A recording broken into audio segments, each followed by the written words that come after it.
Kanthapuram AP Abubakar മുസ്ലിയാരുടെ പേരിൽ വ്യാജ പ്രചരണം നടത്തിയതിൽ കേസെടുത്ത് പോലീസ്. കോഴിക്കോട് കുന്നമംഗലം പോലീസാണ് FIR രജിസ്റ്റർ ചെയ്തത്. അബൂബക്കർ മുസ്ലിയാർ കോൺഗ്രസിന് വേണ്ടി വോട്ട് അഭ്യർത്ഥിച്ചു എന്നായിരുന്നു പ്രചരണം.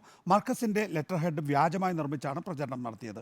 ദീപക് മലയമ്മ വിശദാംശങ്ങളുമായി. ദീപക്, മർക്കസിന്റെ ലെറ്റർ ഹെഡ് വ്യാജമായി ഉണ്ടാക്കി AP അബൂബക്കർ മുസ്ലിയാർ കോൺഗ്രസിന് വോട്ട് തേടി എന്ന നിലയിലുള്ള പ്രചരണത്തിലാണ് ഇപ്പോൾ കേസ്. വിശദാംശങ്ങൾ.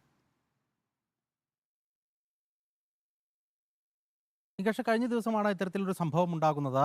മർക്കസിന്റെ ഒരു ലെറ്റർ പാഡ് ഉണ്ടാക്കുകയും സീൽ ഉൾപ്പെടെ വ്യാജമായി നിർമ്മിക്കുകയും ചെയ്തു. തുടർന്ന് അതിൽ പ്രത്യേകം ഒരു കുറിപ്പ് തയ്യാറാക്കി. അത് AP അബൂബക്കർ മുസ്ലിയാരുടേത് എന്ന അർത്ഥത്തിലാണ് ആ കുറിപ്പ് തയ്യാറാക്കിയിട്ടുള്ളത്. പാർലമെന്റ് തെരഞ്ഞെടുപ്പിൽ കേരളത്തിൽ ഏത് മുന്നണി ജയിച്ചാലും കേന്ദ്രത്തിൽ ഒരേ നിലപാടായിരിക്കും എന്നുള്ളത് കൊണ്ട് ആരും പ്രത്യേകിച്ച് ജയിക്കണം തോൽക്കണം എന്നതിൽ വാശി പിടിക്കേണ്ടതില്ല. കോൺഗ്രസ് വലിയ ഒറ്റകക്ഷിയാവാൻ വേണ്ടി നിലപാടെടുക്കുന്നതായിരിക്കും നല്ലത് എന്ന് AP അബൂബക്കർ മുസ്ലിയാർ പറഞ്ഞു എന്നുള്ള കുറിപ്പോട് കൂടിയാണ് ആ ലെറ്റർ പാഡ് പ്രചരിപ്പിച്ചത്. അതിൽ ഫോർജറി അടക്കമുള്ള വകുപ്പുകൾ ചേർത്തുകൊണ്ടാണ് ഇപ്പോൾ കുന്നമംഗലം പോലീസ് കേസെടുത്തിരിക്കുന്നത്. മർക്കസിന്റെ പബ്ലിക് റിലേഷൻ ഓഫീസർ നൽകിയ പരാതിയിലാണ് കേസെടുത്തിരിക്കുന്നത്. ഇത് സോഷ്യൽ മീഡിയ വഴിയാണ് പ്രധാനമായും പ്രചരിപ്പിച്ചിട്ടുള്ളത്. ആദ്യഘട്ടത്തിൽ വാട്സപ്പ് മുഖാന്തരം പ്രചരിക്കുകയും പിന്നീട് ഫേസ്ബുക്കിലേക്ക് ഉൾപ്പെടെ വരികയും ചെയ്തിട്ടുണ്ട്. അതുകൊണ്ട് ഫേസ്ബുക്ക് ലിങ്കുകൾ, ഒരു ഷാഫി മലബാർ എന്ന പേരിലടക്കം ഉള്ള ചില ഫേസ്ബുക്ക് പേജുകളടക്കം പോലീസ് ഇതിനോടകം തന്നെ അതിൻ്റെ സ്ക്രീൻഷോട്ടുകൾ ഉൾപ്പെടെ ശേഖരിച്ചിട്ടുണ്ട്. അത് ഇനി സൈബർ പോലീസിന് കൈമാറും. തുടർന്ന് നടപടികളിലേക്ക് കടക്കുമെന്നുള്ളതാണ് പറയുന്നത്.